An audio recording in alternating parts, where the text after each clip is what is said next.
N'hésite pas à t'abonner et à partager la vidéo et commenter. Et si tu kiffes la vidéo, que tu l'aimes ou que tu l'aimes bien, ou que tu la supportes, appuie sur le petit pouce bleu. Ouais, t'as vu, c'est super bien fait. Allez, bisous. Allez, nous sommes le 26 janvier 2025. Et mon tirage portera sur le fameux Mark Zuckerberg. Et Mark Zuckerberg, pour ceux qui ne le savent pas, et il ne doit pas y en avoir beaucoup qui ne le savent pas, c'est celui qui est le patron, en gros, de Facebook, WhatsApp, Instagram, puisque ça régit sous le titre de Meta. Et donc, qui ces derniers temps fait parler de lui parce que, bizarrement, il a tourné sa veste. Autant avant, il contrôlait, censurait, modifiait, permettait certaines publications sur Facebook, par exemple. Et parce que Donald Trump est passé au pouvoir récemment, donc le 20 janvier 2025, a priori a a tourné sa veste en disant comme quoi avant il n'avait pas le choix, il était menacé et ainsi de suite, et maintenant il ne l'est plus menacé, et que donc effectivement tout le monde aura le droit de faire et dire ce qu'il veut sur ces plateformes de communication. Donc je vais d'abord faire un tirage psychologique sur lui, enfin psychologique de personnalité actuelle sur lui, pour savoir comment tenir sur le personnage. Et ensuite, je vais tirer les cartes sur qu'est-ce qu'on est censé savoir de Mark Zuckerberg dans les temps à venir vis-à-vis de ses actions, ses choix et ce qu'il dit surtout. Ce qu'on est censé savoir, nous qui, peut-être, on ne va pas tout nous raconter, tout nous dire officiellement. Voilà, donc allez, tirage de sa personnalité.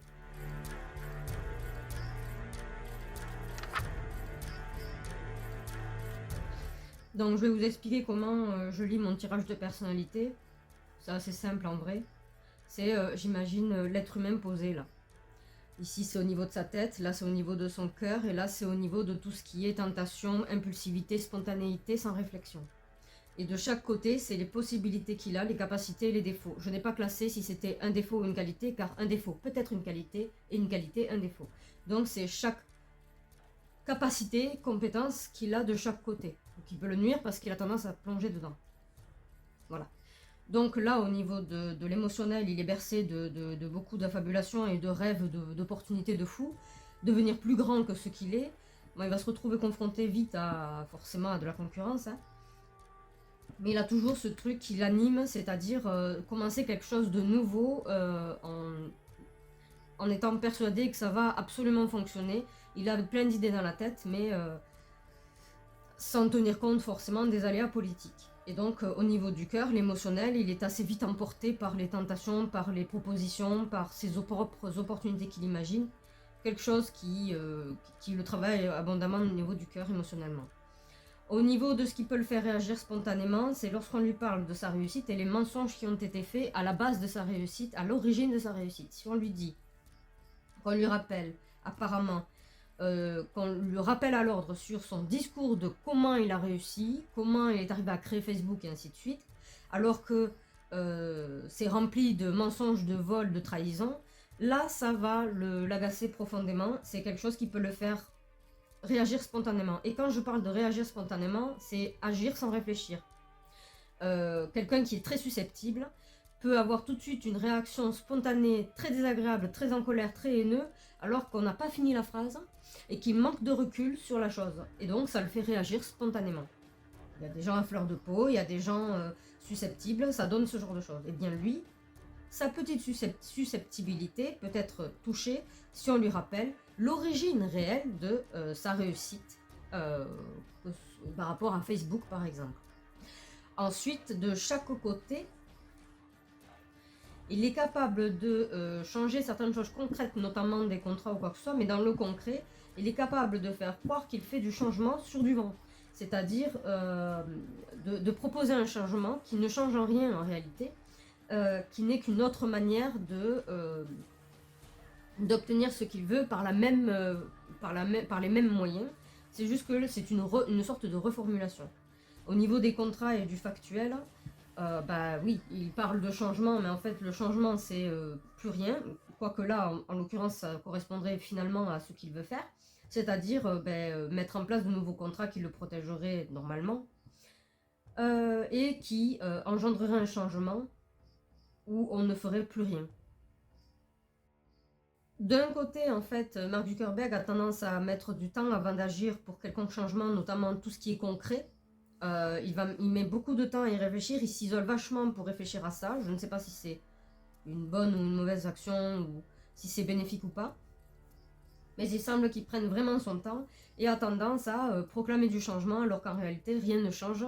Lui, il sait très bien en quoi consistent ses contrats, il dit quelque chose au public, mais en fait, il ne change pas sa ligne de mire. Il est un peu buté, on va dire ça comme ça, au niveau de la surveillance. D'ailleurs, la surveillance, ça, il ne changera pas. Il pourra dire ce qu'il veut aux gens, mais en fait, concrètement, il ne changera pas. Au niveau de la surveillance, donc je suppose Facebook et compagnie. Donc il travaille peut-être même pour la CIA. C'est une hypothèse lancée en l'air. Ensuite, ici, il a une femme autour de lui qui le conseille énormément, qui lui parle beaucoup et en qui il croit énormément. Je ne sais pas qui c'est, je ne sais pas s'il a une femme, je n'en ai aucune idée, s'il a une maman qui lui est très importante dans sa vie. Mais en tout cas, il y a cette femme qui est toujours de conseil autour de lui, qui traîne toujours autour de lui et qui l'écoute tout le temps. Il y croit énormément à cette femme. Alors, je ne sais pas si c'est bénéfique ou pas pour lui, ni même pour les gens qui utilisent ces outils qu'il a créés. Donc Facebook, WhatsApp et Instagram. Et tout ce qui est mental, alors là, par contre, il est protégé apparemment contre, je ne sais pas de quelle manière, je présume au niveau papier, relationnel, il est protégé, il le sait, mentalement il le sait, il en est très très conscient, contre toutes les colères que l'on peut déverser sur lui, qui seraient complètement légitimes, mais il sait profondément qu'il est très protégé vis-à-vis de ça. Il ne s'inquiète pas plus que cela, il est protégé.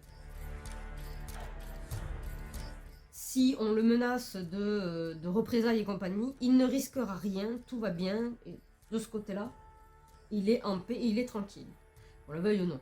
Voilà, donc bon, c'est un personnage qui est fourbe. De ce que j'en lis, c'est quelqu'un de fourbe, quelqu'un qui aime l'argent, qui aime bien le matériel, qui cherche la reconnaissance, qui est sous le joug d'une femme, mais je ne sais pas qui, qu'il croit abondamment, et qui a des rêves de grandeur, qui a des rêves de suprématie assez importantes. C'est ce qui fait réagir. Il se berce de pas mal de rêves qui pourraient être confrontés avec les politiques du monde et les politiques de son pays.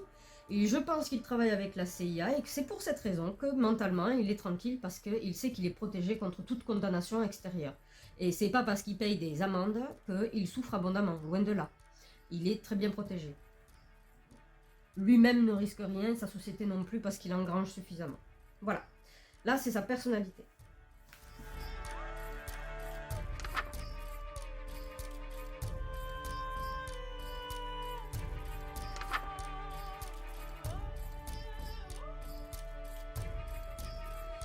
Alors, ce que je peux en dire là, c'est qu'effectivement, il a un énorme changement dans sa vie parce que le chef d'État a changé, les règles ont changé, il y a beaucoup de choses qui ont changé. On lui demande de faire beaucoup plus de choses qu'avant, je présume. Il le savait déjà avant, que s'il y avait un changement de chef d'État, les règles allaient changer et qu'il allait devoir fournir encore plus d'efforts que ce qu'il ne faisait jusqu'alors. Parce que c'est pas parce qu'on est riche qu'on fait tout et qu'on fabrique tout. Quand on a de l'argent, qu'on a cumulé assez d'argent grâce à une appli ou quelconque, on paye des gens compétents pour cela et on peut bien les payer. Donc oui, quand on dit Facebook, c'est comment il s'appelle, donc Mark Zuckerberg qui fait ça et ainsi de suite, c'est pas vraiment vrai. Il décide de certaines choses, mais il paye les gens pour l'améliorer, pour le mettre en application et pour, je sais pas, le faire évoluer l'application ou les conditions et les termes de confidentialité. En l'occurrence, je pense qu'il sent que le vent a tourné pour lui et que donc sa réussite se passera, enfin c'est pas sa réussite mais comment dire, il trouvera bénéfique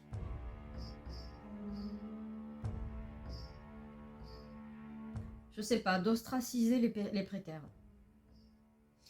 je comprends pas trop, mais je pense que c'est comme s'il allait trouver un plaisir, une récompense en stigmatisant les précaires. Je présume, encore une fois, parce qu'on ne peut pas le dissocier de Facebook, qu'il utilisera Facebook pour cela, effectivement, puisque s'il n'y a plus de censure et qu'il n'y a plus de manipulation gouvernementale sur les applications ou les applications de conversation et de réseaux sociaux, alors quiconque peut dire ce qu'il veut. Et donc, en l'occurrence, je pense qu'il va être ravi par cette espèce de rancune, de mettre le boxon sur ses réseaux sociaux. Et donc, il va essayer de stigmatiser les précaires, je pense, en faisant comprendre que s'il n'y avait pas les précaires, tout le reste serait en abondance. Le reste, ceux qui ne le sont pas, auraient plus de bénéfices, auraient une meilleure vie s'il n'y avait pas les précaires. Les handicapés, les gens en difficulté, et ainsi de suite. Voilà, quand je dis précaire, c'est tout cela. Et il va mettre beaucoup en avant ça, a priori, je peux me tromper, je vais voir après en infirmant ou en confirmant. Mais il semble que ça ressort ainsi. Par contre, lui, il apprendra après ça, à savoir que mes tirages, c'est dans l'ordre chronologique, techniquement, de ce que j'ai constaté dans le passé, c'est que ça, c'est les premières choses qui vont arriver, et plus on va vers la droite, et plus c'est ce qui arrivera plus tard. Il semble que la protection c'est terminé, faudra plus y compter dessus. Par contre, on va le manipuler avec beaucoup d'arnaques et de tromperies parce qu'il n'est pas très loquace. Et ça rejoint le tirage de sa personnalité, c'est quelqu'un qui se berce d'illusions, qui se berce de rêves et compagnie, en ne tenant pas forcément toujours compte des changements politiques. Et donc lui, il a vite ses rêves et ses ambitions de supériorité, de suprématie ou ce que l'on veut, on s'en fout. Mais ça rentre en conflit avec, à un moment donné, avec les choix politiques du monde, parce que son application n'est pas que nationale, et les changements qu'il y a au niveau des systèmes. Et là, en l'occurrence, il perd ce à quoi il pensait jusqu'alors de toute manière, c'est-à-dire je m'en fous, je suis protégé, il m'arrivera rien. Ben là, il perd sa protection parce qu'il y a eu un changement. Il perd sa protection, c'est un espèce de gros coup de massue, et il en devient le fameux pantin, où il trompera tout le monde, il se fera arnaquer et arnaquera les gens, parce qu'il en devient le pantin, parce qu'il n'a plus cette protection sur laquelle il pouvait se reposer. Ensuite, je pense qu'il tiendra un discours qui engendrera beaucoup de folie, beaucoup de jugements portés, de condamnations, mais pas juridiques, hein, de condamnations de pensée, des jugements envers autrui, entre la population. Par exemple, ceux qui pensent que ce sont les pauvres qui empêchent qu'ils aient un meilleur confort, eh bien, il accentuera ces conflits sociaux dans le pays. Et ce sera comme s'il voulait se faire porter pour un messie, un messager. Voilà. Donc, il aura un discours assez accusatoire, assez discriminant vis-à-vis de la population. Il permettra ça en tout cas. C'est peut-être pas lui qui va parler, mais c'est son appli, voilà. Donc il pourra mettre en avant ce qu'il a envie, puisque tout le monde a le droit de parler. On n'a pas dit de censurer, mais tout le monde a le droit de parler. Donc comme c'est son appli, il pourra mettre en avant ce qu'il a envie quand même, sans supprimer le tout. Mais c'est cette chose-là, ce qu'il est en train de faire, c'est vraiment de la rancune. C'est comme si émotionnellement, c'était une vengeance, encore une fois, mais ça va engendrer beaucoup de folie et il agit vraiment dans l'impulsivité, la spontanéité, et c'est complètement inconscient. C'est vraiment créé comme essayer de façonner des guerres civiles alors qu'il n'y en a pas besoin, sérieusement. Mais c'est comme façonner des guerres civiles, créer le conflit et la division entre les citoyens de quelconque manière que l'on puisse, puisque de toute façon on est dans l'ère de la division par n'importe quelle caractéristique d'un être humain, de toute façon. Même un mono-orteil, on peut trouver le moyen de le rentrer en conflit, de le faire mettre en conflit avec des gens qui ont tous les orteils. C'est ironique, mais c'est pour me faire comprendre. Et là, en l'occurrence, eh bien, quelque chose qui a existé avant, que le chef d'État a décidé, je pense vraiment que c'est Donald Trump qui est représenté sur cette carte, hein, c'est pas la première fois, mais quelqu'un qui a, quand il a une idée dans la tête, il l'a pas ailleurs. C'est quelqu'un de rigide, c'est un caillou, c'est comme ça. Que ce soit bénéfique ou pas, que ce soit favorable ou pas, c'est un caillou. Eh bien, il y a quelque chose que ce président-là va remettre au goût du jour vis-à-vis de lui, donc il devra le craindre malgré tout, qui va le porter... cette chose-là qui sera remise au goût du jour, qui a déjà existé, apparemment, et autant peut-être même de ce président, quand il a déjà été président lui-même, ça va revenir sur le tapis, ça va l'empêcher de faire ce qu'il veut à la manière qu'il veut, en étant paisible dans sa tête, tout en pensant à ses illusions de suprématie ou de supériorité au niveau du monde. Je suppose qu'il veut rivaliser avec Bill Gates, je ne sais pas. Parce que Bill Gates avait Microsoft, et Microsoft c'est partout. Va se retrouver à prier le genou et à prier de ne pas perdre les avantages qu'il a auprès du gouvernement, vu qu'il a perdu son soutien. Et ça ne marchera pas, et le gouvernement se détachera de Facebook, peut-être même qu'il devra, alors là je m'avance, ce n'est pas écrit ainsi, mais vu qu'il y a une séparation, peut-être que même Facebook sera, comment dire, peut-être pas vendu entièrement, c'est possible, hein, mais peut-être pas vendu entièrement, mais céder une très grosse partie de l'entreprise à quelqu'un d'autre. Donc plus du tout le suprême gérant de Facebook et toute la clique qui va avec. J'ai un peu l'impression qu'il va perdre son bébé.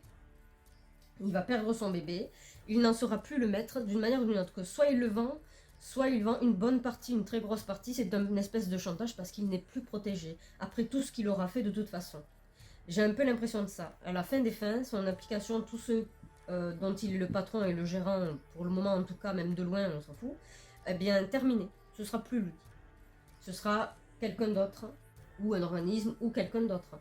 Pas le gouvernement, évidemment. Parce que, il n'a plus le soutien et il y a quelque chose qui empêchera de faire fonctionner ces applications réseaux sociaux. Que le président va remettre au goût du jour. Ça va empêcher le fonctionnement de ces réseaux sociaux. Et donc voilà. C'est ce que je pense. Et je vais affirmer surtout, ça c'est très important. Mais en gros, ça pue du fiac pour Mark Zuckerberg dans le temps à venir de toute manière. Et tout ce qu'il pensait qui était acquis dans sa tête, où il pouvait faire ce qu'il voulait, obéir bêtement, soi-disant, sans prise de recul, pensant que là, en employant le genou, ça ira mieux. Pas du tout. Apparemment, il y en a qui n'ont pas oublié. Et qui n'oublieront pas, évidemment. Donc, ils vont payer les conséquences. Plus de protection, on va lui demander de faire plus de choses. Sa rancœur et sa vengeance sera jetée sur les réseaux sociaux. Il va se défouler sur la population. Il va essayer de créer un gros brouhaha dans la population via ses réseaux sociaux. Parce qu'il a toujours la main sur le Facebook. Mais à la fin des fins, je crois qu'il va perdre la gestion de son propre réseau social. Vraiment. Donc voilà, allez, je vais affirmer ou infirmer.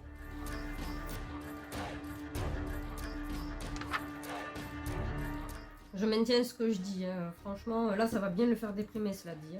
Le fait que comme il y a un changement de président, ça veut dire qu'il va falloir fournir encore plus de travail, de temps vis-à-vis de ses propres projets personnels parce que le chef d'État a changé. Et ça change tout dans le monde entier. C'est dans le monde entier que les choses changent, puisque les États-Unis quand même ont une forte importance de puissance au niveau du monde entier. Et ça va le freiner, ça va le faire déprimer. Ces changements-là vont le nuire à lui, vis-à-vis de ce confort qu'il avait jusqu'alors. Mais je maintiens tout ce que je dis. Et c'est vraiment un désir de vengeance, il veut vraiment se venger. Alors je suppose que d'ailleurs il veut se venger contre le président lui-même. Hein. Il fait acte de vengeance en passant par la population. Ça s'est fait, hein, ça s'est déjà fait il n'y a pas si longtemps. Les révolutions via les réseaux sociaux. D'ailleurs, il était à l'instigateur même des révolutions qu'il y a eu dans certains pays arabes. Il y a quelques petites années toutes fraîches, hein, il y a eu 3 pays, je crois, où il y a eu une révolution. Ça n'a pas duré 1000 ans, mais il y a eu une révolution. Et il a été expliqué plus tard comme quoi c'était parce que la révolution s'est déclenchée par les réseaux sociaux. Donc la cible était la jeunesse. Et la jeunesse est beaucoup plus vigoureuse que les anciens, c'est logique. Et donc, certainement en mettant en avant ce qui se passe à l'extérieur, ce qui est dit d'eux à l'extérieur et ainsi de suite, alors qu'ils vont pas plus changer, ils vont rester dans leur pays. Eh bien, ça a engendré des révolutions. Ça a permis ce qui était attendu, parce que c'était des révolutions manipulées, via les réseaux sociaux. Donc il sait très bien que ça marche, il sait très bien que ça fonctionne, et là, en fait, c'est une vengeance qu'il veut établir sur les citoyens. Je présume les citoyens des États-Unis, je vois pas sinon le lien avec ailleurs, hein, de toute façon. Les citoyens des États-Unis, pour créer beaucoup de conflits, ce qui est complètement inconscient de sa part. Hein. Ça peut vraiment partir très très loin le délire. Hein. Mais tout ça pour une vengeance contre ce chef d'État qui a engendré des changements dans le monde entier, qui ne l'arrange pas du tout, et d'autant plus que, voilà, il perd sa protection. il perd sa protection et il passe de nouveaux contrats en pensant survivre à ses désirs et ses illusions. Mais ça ne marchera pas, c'est un piège. Il sera juste manipulé encore une fois, évidemment, mais avec encore moins de liberté d'action. Et là, ben non, c'est fini. Moi, je pense vraiment qu'à un moment donné, il va perdre la gestion totale, en fait, de ses applications, de ce qu'il a créé, donc de son entreprise.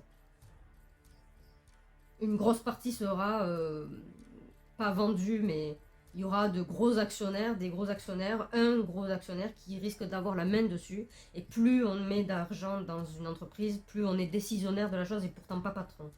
C'est l'argent qui gère l'entreprise. Et comme ce sera en chute, apparemment, bon ben voilà, soit il vend tout, soit il y a une grosse partie qu'il ne détient même plus, et du coup il a plus trop son mot à dire de toute manière, sinon il perd les investissements. Voilà. Investissement établi par le nouveau gouvernement américain. Donc voilà, je maintiens tout ce que je dis, c'est beaucoup de vengeance, de changement pour sa vie, pour sa part, au niveau des bénéfices et de ses libertés. Il ne sera plus protégé même s'il y pense encore, et il y a des chances qu'il perde son entreprise. Mais il va mettre le boxon avant, hein. Niveau vengeance, il va y aller, mais bien comme il faut, quoi. Donc voilà.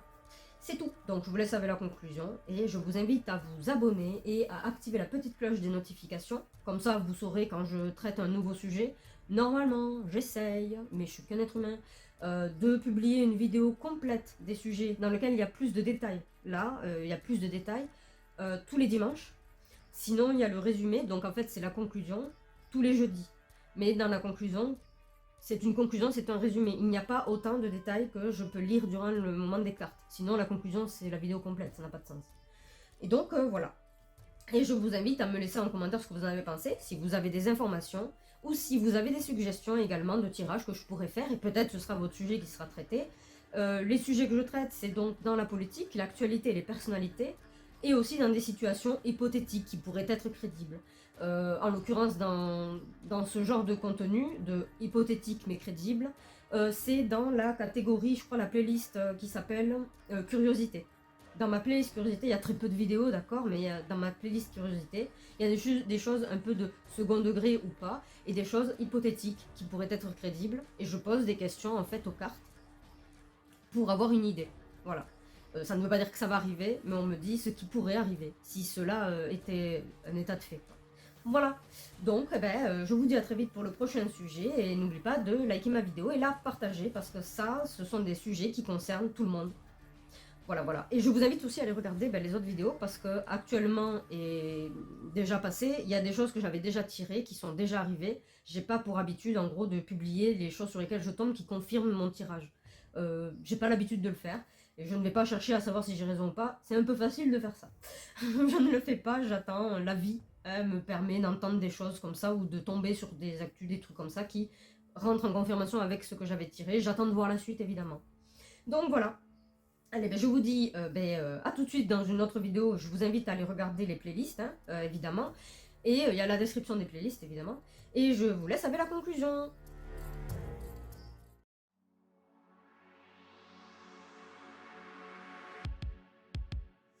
Il se pourrait que Mark Zuckerberg, cet homme d'une ambition démesurée, cède facilement aux tentations du pouvoir. Dans un monde où l'origine de sa réussite serait souvent remise en question, il perdrait ses moyens face à ceux qui oseraient évoquer son passé. En tant que fondateur de Facebook, il pourrait se révéler être un menteur habile, capable de manipuler les investisseurs et les utilisateurs, tant qu'il ne se laisserait pas submerger par ses émotions. Dans sa quête incessante de protection, il s'isolerait pour réfléchir à ses futurs contrats, conscient de sa position privilégiée parmi les puissants. Cependant, il pourrait bientôt faire face à des bouleversements majeurs, notamment en raison des changements politiques aux États-Unis. Ses objectifs personnels, teintés de rancœur, le pousseraient à s'attaquer publiquement aux plus vulnérables, utilisant ses propres réseaux sociaux pour exacerber les tensions sociales. Cette colère, alimentée par une baisse de sa notoriété, le conduirait à envisager des discours provocateurs, suggérant que l'élimination des plus démunis pourrait apporter bonheur et confort aux autres. Mais, à mesure que la situation évoluerait, il découvrirait qu'il ne bénéficierait plus de la même protection qu'auparavant. Sa quête de pouvoir le transformerait en un pantin, manipulé par des forces extérieures, tandis qu'une loi contraignante, ressurgissant des années passées,